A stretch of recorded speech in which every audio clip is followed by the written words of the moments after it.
Here's a quick look at a standard sewing machine. Currently it has a standard presser foot on it, and then over on the left we have a few different types of zippers and a zipper foot that is designed for this sewing machine. So when you're looking for a zipper foot for your machine, just make sure to check your manual and look at the type that's going to be needed for that machine. Every machine will have a different type of foot that works with that type of machine. In front of us right here, we have several types of doll-size zippers. The first one on the right is a metal teeth. It's aluminum teeth and pull. This is a 5-inch separating zipper. And then right next to it, we have a 6-inch separating zipper. And the only difference between these, besides the length, is the color of the zipper tape. So these come in a variety of colors and lengths, and you can use them to match the garments that you want to sew them into. Then the next one over is a 6-inch separating zipper, and this one is plastic coil teeth, and it has a metal pole that's also the same color. So the teeth and the zipper tape on these types of zippers will be the same color. So this is all just personal preference. The pattern that you're using will call for a separating zipper that's a specific length, and then you can decide if you want to use one that has larger metal teeth or the color coordinating coil plastic teeth, just depending on what you're more comfortable with sewing and the look that you're going for with your pattern. But just realize that for the most part, these can be interchangeable. Now over here on the left, we have an invisible zipper. So this is used on a variety of garments, usually dresses or shirts, and it's sewn in so that this zipper pull is what you'll see on the finished side of the garment. The zipper teeth then will roll under, and they're on the inside or the wrong side of the garment, and the fabric then comes over the sides and encloses this completely. So you don't see a zipper on the back, you don't see any top stitching or any seam. It's a very nice clean look, especially for dresses. Then the last type of zipper is a closed end zipper, and this is sewn right into the seam. So the difference between this type of zipper, which is underneath here, and you can see that the fabric then laps over the zipper, and on this example it meets in the middle. It's stitched around the edges, so you see top stitching from the front side.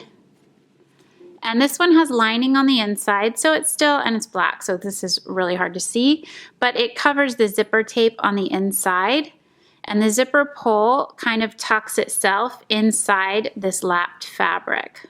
So it's a little bit different look. It kind of provides the same type of finish as an invisible zipper, but it's sewn in a different method. So for comparison, you can see here that this one is an invisible zipper, and we have on this one as well a hook at the top. So if we hook this at the top like that, and then we pull the zipper, it has a nice finish. It pulls that together up at the top when it's on. The only part that you see on the back of the dress is this pull. You can see here that the fabric rolls together and the zipper is on the inside.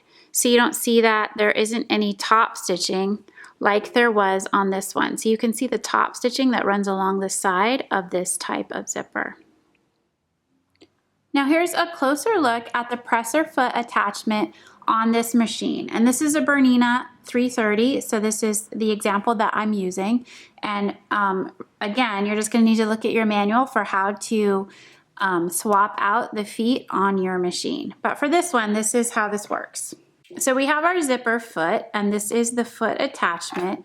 On this machine, there's a button in the back that releases a presser foot. And then I'm going to slide my new presser foot underneath, lower that down, and it grabs it. So now I have my zipper foot attached.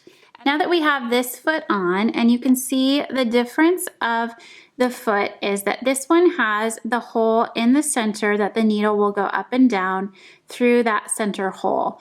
Now the zipper foot has notched out sides on both the right and the left, and the needle will need to go down through these little notches on the zipper tape, and then the zipper teeth will go along the edge. So it lets you get really close to those teeth, and you can stitch a line right next to that. And then the teeth themselves go next to the foot, not underneath it.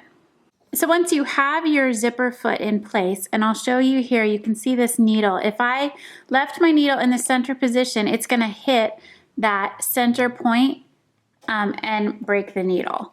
So the first thing that I would need to do is decide if I'm gonna sew on the left or the right.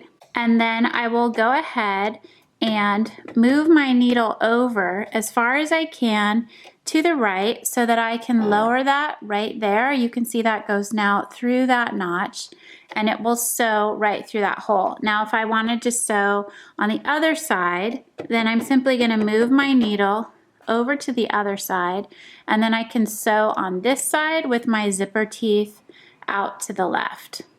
And here's a quick look at it with a zipper sitting right next to that foot. So the position would be right next to this foot placement. My teeth would slide here. The zipper would be placed on the fabric where you would want it to go, and then my needle can come down right next to those zipper teeth, as close as it can get, and I would sew right up along that edge.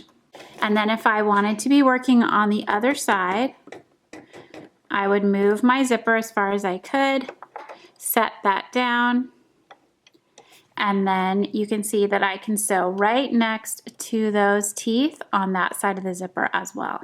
So once you have your zipper foot installed and your needle placed in the proper position for the project that you're working on, you're ready to get started sewing zippers. So you're just going to want to look at your pattern or jump into the next tutorial for the specific type of zipper that you want to work with.